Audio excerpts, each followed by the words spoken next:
studiyamizda mehmon ijodkorlarimiz ishtirok etmoqdalar. Nomoddiy madaniy merosning xalfachilik ijro san'ati saqlovchisi akademik Zumradxon Madrimova hamda ularning yonlarida doira sozida Umurbek Sherjonovlar. Assalomu alaykum. Assalomu alaykum. Xush kelibsizlar deymiz va ilk ijroga navbat beramiz. Marhamat.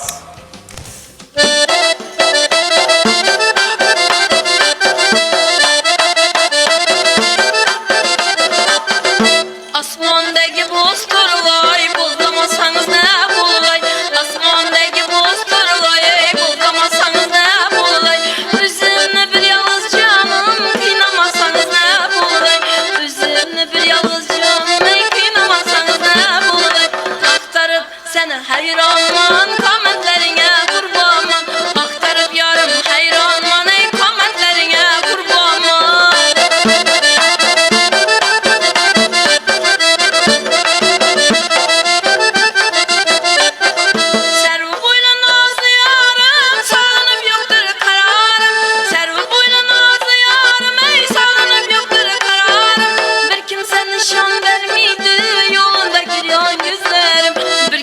Nişan vermeydi yolunda giriyor gözlerim, aktarıp seni hayranman, kometlerine kurbanman, aktarıp yarım hayranman, kometlerine kurbanman.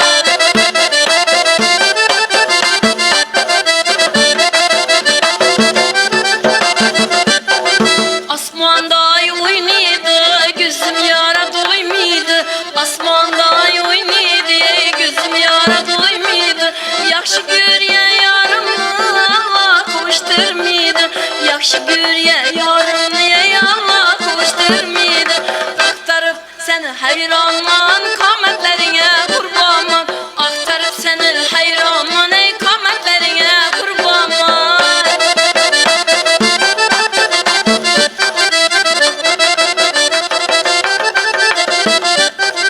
Kızılı gül doyum doyum, kızılı güldeyim boyum, kızılı gül doyum doyum, ey kızılı güldeyim boyum.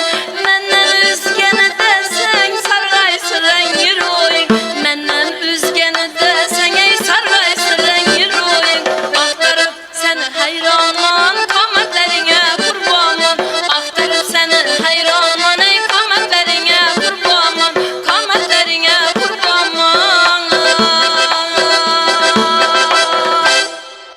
Rahmat, salomat bo'ling deymiz. Xalfachilik yo'nalishidagi ijrolardan siz bizni bahramand etgan Zumradxon Madrimovaga alohida tashakkur izhor qilamiz.